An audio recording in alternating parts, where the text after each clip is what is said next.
So we spent the last 2 days covering around 200 miles on 4 different bikes that have a kind of classic appearance but are equipped with modern technology, modern engineering.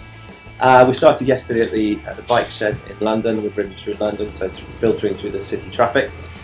We've taken in some A roads, some motorways, and some lovely B roads too. And we've ended up here at Crazy Horse in Bury Edmonds.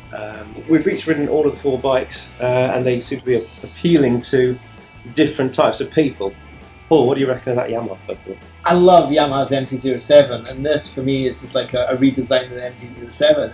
It's a good bike, it's good value for money, but it leaves a bit cold, doesn't it? It's not really a classic retro bike, it's kind of a modern bike in new clothes. Yeah, it's a really nice bike to ride. The engine's really smooth, but like Paul says, there's just something missing from the retro kind of bike.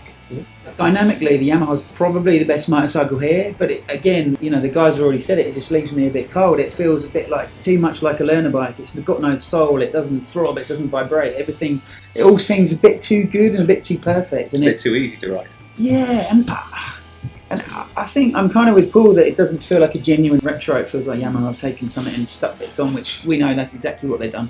It's great value, it's really good to ride. When you start going a bit quicker on it, the suspension feels like it's built to a price, but look, it is incredible value. It's a really good motorcycle.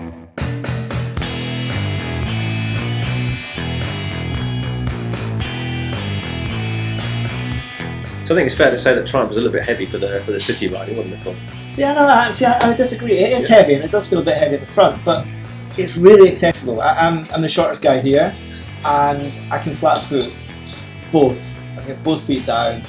But through the city traffic, I didn't worry about the weight. It actually was fine because it was so low to the ground. So I can see it being a bike that will appeal to a lot of riders who are maybe a bit less experienced, a bit shorter. But I think if I was going to ride a bike in the city like we did in London, that Triumph was really, it surprised me because I wasn't the biggest fan of the old Bonneville, and it really surprised me. I think it's a really competent motorcycle. It's very well engineered, it looks great, it's easy to ride. It's just a bit flat, you know. It's definitely a big improvement on the old bike, but it feels like it needs to release some horses when you get it out of town. It just needs to feel a bit more alive. And that's where the Ducati comes in. The Ducati does feel alive, it feels fun, it's easy to chuck around, it's powerful, it's got good brakes, it's, you know, it's decent-ish money, maybe a bit more than the rest, but you know, we're here at Crazy Horse now, and there's people going, "Who's the Ducati outside? It's really cool, I want one," you know. And I just feel you don't really get that so much with the other bikes, except maybe a bit with the Triumph, and you see older guys who do the old, "Oh yeah, I used to have one of those. Do they still make them?" kind of thing, you know. And with the price difference on that Ducati, there is also we've got the full throttle version. Yeah. There is the basic version, which is a good £1,000 cheaper, which brings it a lot closer to the Yamaha and the Triumph as well.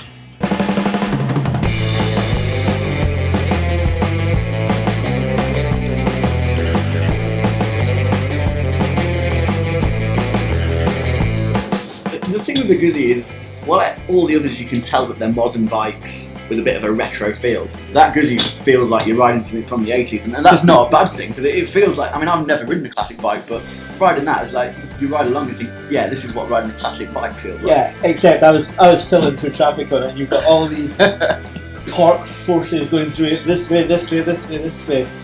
It is cool, I liked it. But yeah, it's vibrating underneath you, it's vibrating your feet, it feels proper. All the others are kind of trying really hard to be something retro, and that is retro. It's kind of, it's not trying hard to be anything, it just is what it is, and it's a cool bike, and it's not very fast, and yeah, you know, the shaft drive's going one way, the engine's going another way.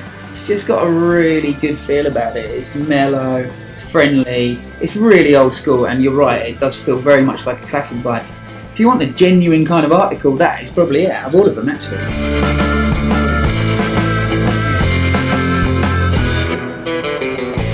I think it was really interesting. We started at a bike shed, which, you know, there's been a real upsurge in the whole, you know, yard build thing that's going on, and I think 3 of these bikes are really sort of marketing-driven bikes. The Guzzi just is an old bike, and it's an old design. The rest are all kind of, you can see the marketing guys kind of doing market research and all that sort of thing. And yeah, I think that the Guzzi is the most genuine there. The Triumph is probably the most credible. I think the Ducati's the coolest, to be honest with me. For me, that Yamaha is really, really good value. I think at 60 quid, it offers a really good price. It's a great bike, but it's not, like with the Ducati and the Guzzi, you just feel cool riding it, you feel retro. But with that, it just feels like you're riding a normal bike. I looked over my shoulder on the M25 and I saw you, Ollie, and you looked so cool. And I've never ever said that before. No one's ever said that Ollie looks cool, so that's a really big statement. No, I think we could sit here all day, and I'm sure that if we invited everybody else who was here at the Crazy Horse today to talk about those sport bikes, everyone would have a different opinion, and everyone would probably pick a different key home. But you can read the full review at bikesocial.co.uk. We caused the car crash. Ah, yeah. Caused a car crash. Don't know if Gareth's told you about that. Such is the coolness of these bikes. Going through Blackwell Tunnel, and the guy was just looking at the bikes and admiring the bikes, and bang, straight into the car in front.